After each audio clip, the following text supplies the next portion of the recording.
सभी दिल्ली वासियों को मेरा नमस्कार।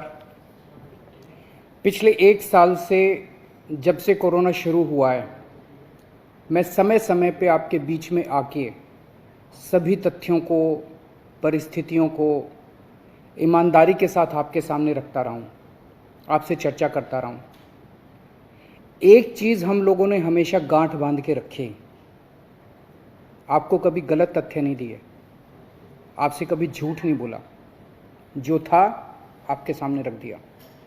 अगर स्थिति अच्छी थी तो भी आपको बताया, स्थिति खराब थी तो भी आपको हमने ईमानदारी से बताया, क्योंकि हम पहले दिन से समझ गए थे कि ये इतनी बड़ी आपदा है कि आपके साथ के बिना, जनता के साथ के बिना अकेले इस आपदा से सरकार सामना नहीं कर सकते।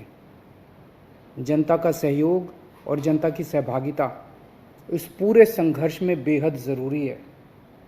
और जब तक जनता को सच नहीं बताया जाएगा, सारे तथ्य जनता के सामने नहीं रखे जाएंगे, तब तक जनता की भागीदारी सुनिश्चित करना असंभव था। इसीलिए हमने हर चीज़ आपके सामने रखी। हमने टेस्ट नहीं कम होने दिए। आज दिल्ली के अंदर सबसे ज़्यादा टेस्ट हो रहे हैं।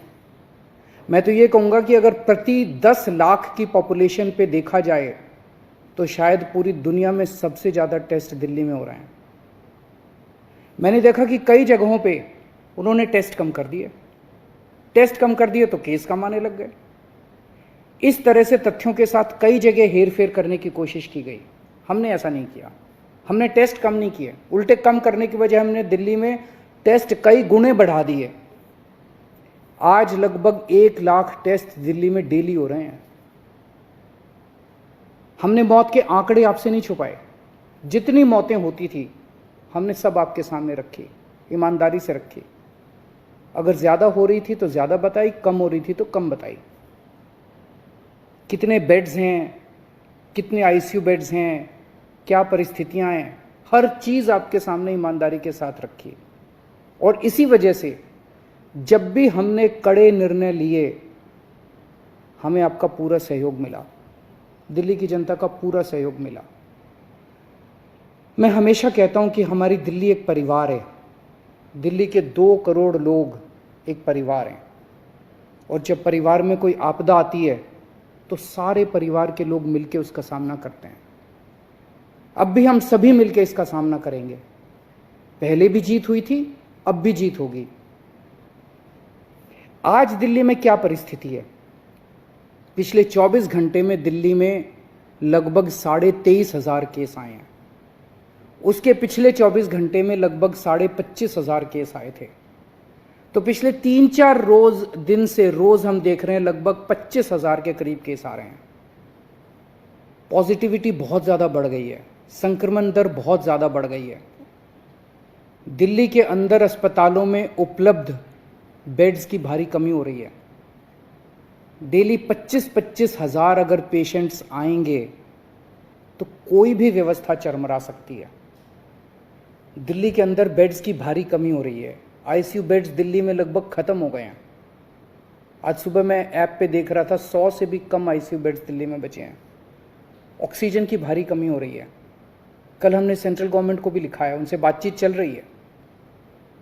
परसों रात को एक हादसा होते होते बचा। एक प्राइवेट हॉस्पिटल ने हमें बताया कि परसों रात को 3 बजे के करीब उनके अस्पताल की ऑक्सीजन लगभग ख़त्म हो गई। वो बोले जी हम तो बहुत बुरी तरह से डर गए, बहुत बड़ा हादसा हो सकता था। इधर उधर हाथ पैर मार के किसी तरह से उन्होंने कहीं से ऑक्सीजन का इंतजाम किया। दवाइयों की कमी हो रही है, रेमडेसिविर दवाई की खासकर काफ़ी कमी हो रही है। ये सारे तथ्य मैंने आपको डराने के लिए नहीं बताए। ये सारी परिस्थिति है और इन परिस्थितियों में हमें अब अगला कदम क्या उठाना है, इस पे चर्चा करने के लिए मैंने आपको ये परिस्थिति बताई है। तो दिल्ली के अंदर कोरोना की परिस्थिति काफ़ी गंभीर है। अभी तक हमने दिल्ली के अंदर हेल्थ सिस्टम को बड़े अच्छे तरीके से मैनेज किया। दिल्ली में चौथी वेव आई है। पहली वेव पिछले साल जून में आई थी जिसमें 4,500 के करीब केस आए थे। दूसरी वेव आई फिर सितंबर में, फिर तीसरी वेव आई जिसमें 8,500 के करीब केस आए थे।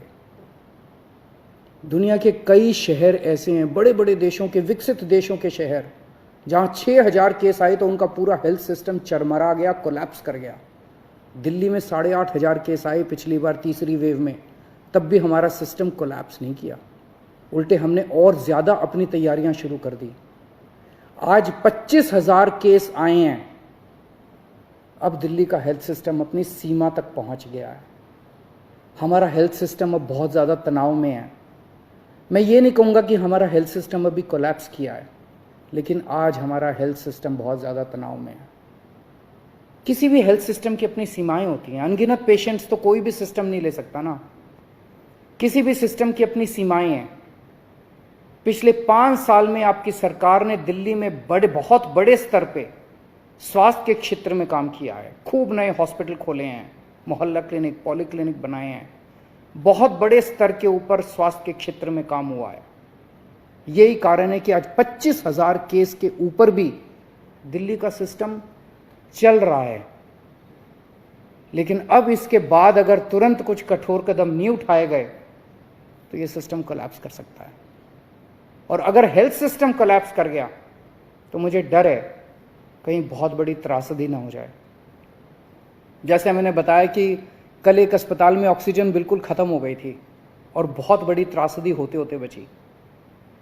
मैंने वीडियोस देखे हैं, तस्वीरें देखी हैं, आपने भी देखी होंगी सोशल मीडिया पे। दुनिया के कई शहर ऐसे हैं जहां कॉरिडोर में पेशेंट्स पड़े हुए हैं, सड़कों के ऊपर लोग दम तोड़ रहे हैं। अभी तक हमने दिल्ली को उस किस्म की त्रासदी से बचाया है, वैसा नहीं होने दिया।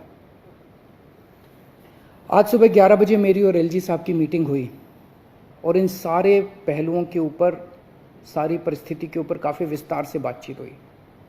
और उस बातचीत के बाद हमें ये लगा कि दिल्ली का हेल्थ सिस्टम बड़ी मात्रा में और अधिक पेशेंट्स अब लेने में असमर्थ है। अगर हमने अभी लॉकडाउन नहीं लगाया तो कहीं ऐसा ना हो कि बड़ी त्रासदी हो जाए।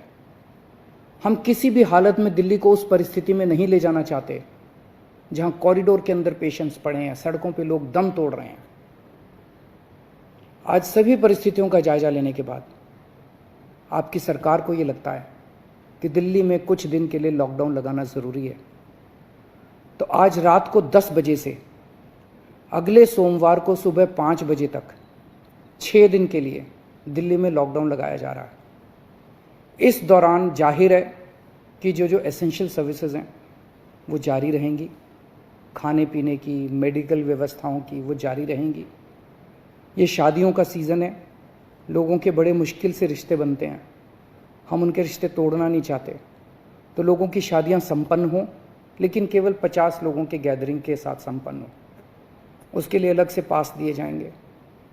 इसके बारे में अभी थोड़ी देर में डिटेल्ड ऑर्डर जारी हो जाएगा कि कौन कौन सी चीज़ें जारी रहेंगी और कौन सी चीज़ों पर पाबंदी रहेगी। मैंने और एलजी साहब के हम दोनों ने निर्णय तब लिया है जब हमारे पास कोई उपाय नहीं बचा था। हमारे लिए निर्णय लेना आसान नहीं था, क्योंकि मैं समझ सकता हूं कि लॉकडाउन के दौरान किस तरह से लोगों के रोज़गार ख़त्म हो जाते हैं, लोगों की कमाई ख़त्म हो जाती है, और ख़ासकर सबसे गरीब तबके के लिए तो ये बेहद मुश्किल होता है। जो दिहाड़ी करके रोज़ कमाते हैं उनके लिए तो बेहद मुश्किल हो जाता है। पिछली बार जब देश में लॉकडाउन लगा था, हमने देखा कि किस तरह बड़ी संख्या में प्रवासी मजदूर अपने गांव जाने लगे थे। उनसे मैं ख़ास तौर से हाथ जोड़ के अपील करना चाहता हूँ, ये छोटा सा लॉकडाउन है, 6 दिन का, दिल्ली छोड़ के मत जाइएगा। आपके आने जाने में इतना समय खराब हो जाएगा, इतना पैसा खराब हो जाएगा, इतनी ऊर्जा खराब होती है। दिल्ली में रहिए। मुझे उम्मीद है कि ये छोटा लॉकडाउन है और छोटा ही रहेगा। मुझे पूरी उम्मीद है कि शायद बढ़ाने की ज़रूरत ना पड़े। आप दिल्ली में रहिए।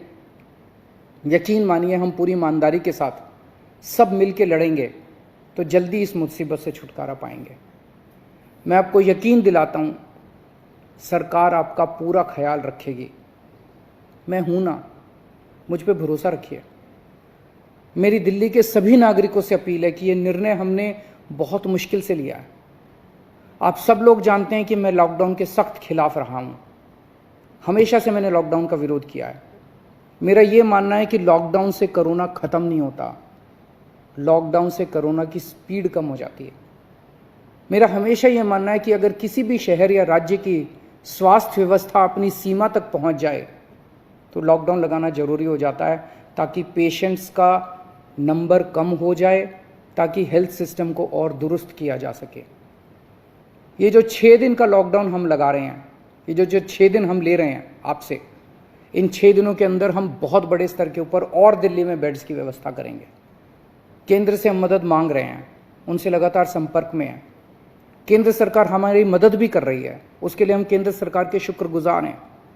उनसे ऑक्सीजन की व्यवस्था करेंगे, दवाइयों की व्यवस्था करेंगे। इस लॉकडाउन के समय को हम इन सब चीज़ों के लिए इस्तेमाल करेंगे। मेरी अब सब लोगों से गुजारिश है कि लॉकडाउन का पूरी तरह से पालन करें, घर से बाहर इस दौरान ना निकलें। पहले भी हमने कई कठिन निर्णय लिए और आपने मेरा पूरा साथ दिया। मुझे पूरी उम्मीद है आज भी आप मेरा साथ देंगे। हम मिलके इसका मुकाबला करेंगे और ज़रूर जीतेंगे। नमस्कार।